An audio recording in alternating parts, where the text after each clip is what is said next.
I've got this Acer Chromebook Plus 515 and this laptop is only just 2 years old and already the battery is absolutely knackered on it. And unfortunately this Chromebook's now out of warranty, so on this video I'm going to try to do a cheap DIY repair because I've bought this battery for it off Amazon. So I've had loads of Chromebooks over the years and this is the highest spec one I've ever owned, but I've never had a Chromebook with such a poor battery. Let's just put the mouse on the battery there, and can you see it's saying calculating percentage?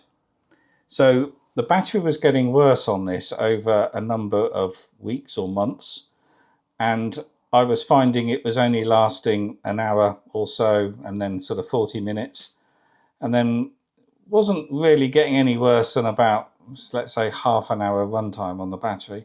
And then suddenly one day it went to 0 hours runtime. This battery suddenly died. So if I pull out the power lead, I get absolutely no runtime on the battery. This will die instantly, like that.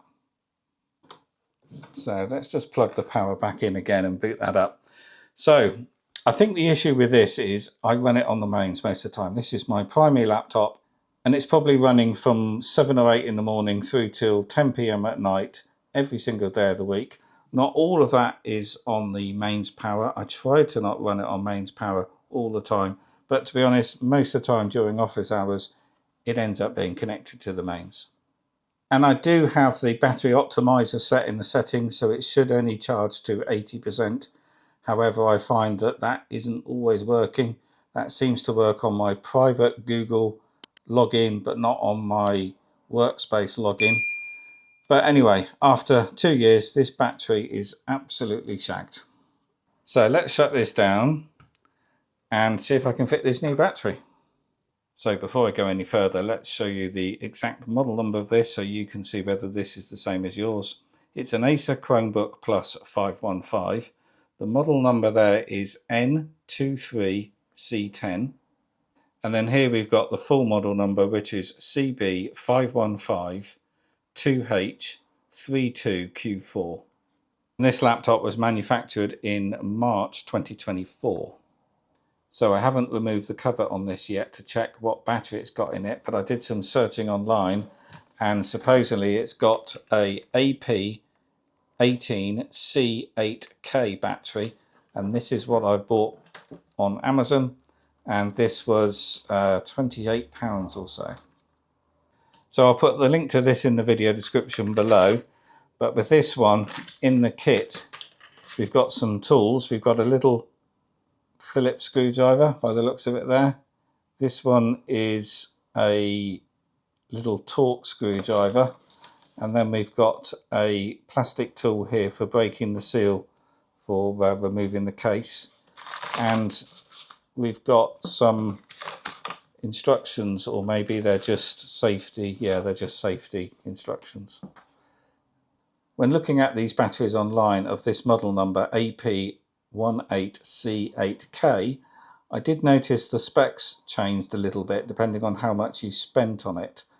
And the prices didn't vary a great deal. There was only sort of £8 to £10 difference between the cheapest and the more expensive one, unless you were to buy an original Acer branded one. But the voltages and amps and watt hours did vary a little bit.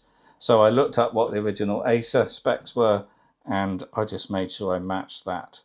And it should be 11.25 volt, whereas some of the cheaper ones were 11.55 volts. This one is 4470 milliamp hours, 50.29 watt hours, and that's exactly the same specs as the original Acer battery. But I guess we can confirm that in a minute when we take this case off.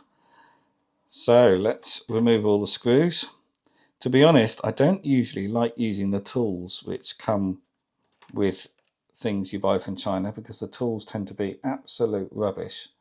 But this screwdriver is doing the job just fine. But these screws all seem very loose. There's no friction on them at all when undoing them. Oh, that one a little bit more. but they almost feel like these screws were about to fall out. Yeah, that one, they just feel like they were about to fall out anyway. Even though these screws do have a little bit of Loctite on them. So theoretically you should be able to get this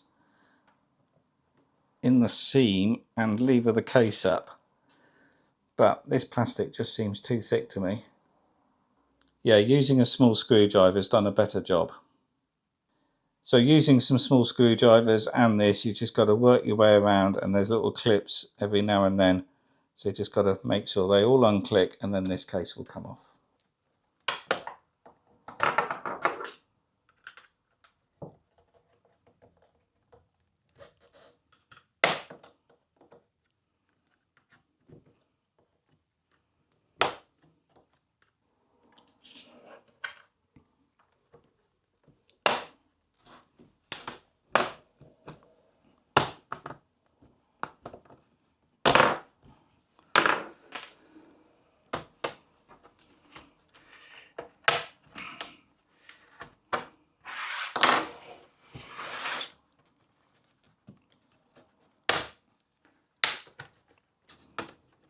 Well, it's certainly clipped in there very well.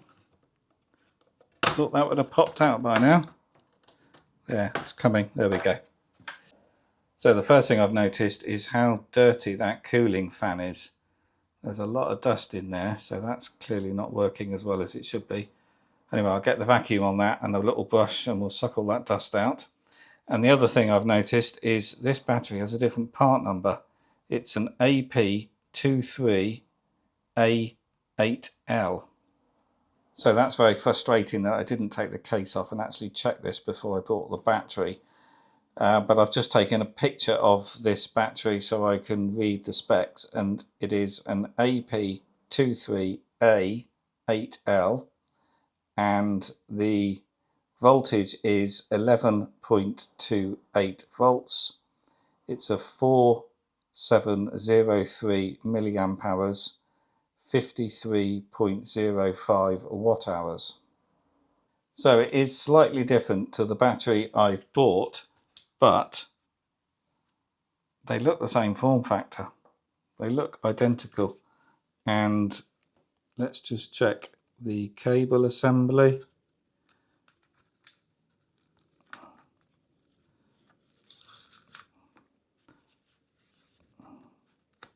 Yeah, looks the same.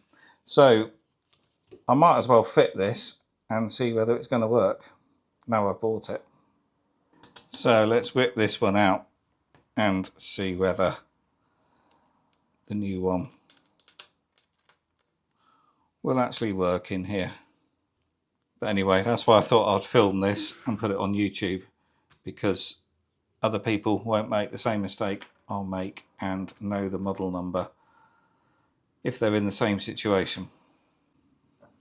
So we've got some tape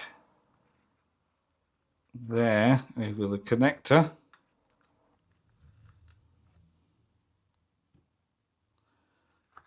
I'll remove that tape as well. And then let's remove that.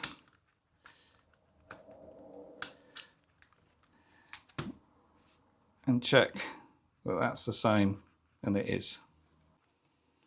So just seeing whether this battery is swollen at all.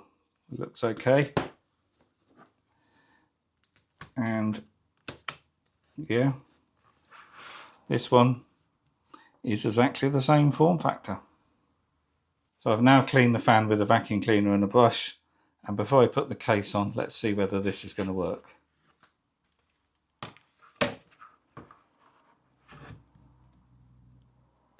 So I've plugged it back in and straight away it did boot up, and the battery does have some charge in it. So it's saying it is 72% charged. So now the test is it going to stay on? And it does. So from what I've read, when you put your new battery in your laptop, you need to cycle this a few times.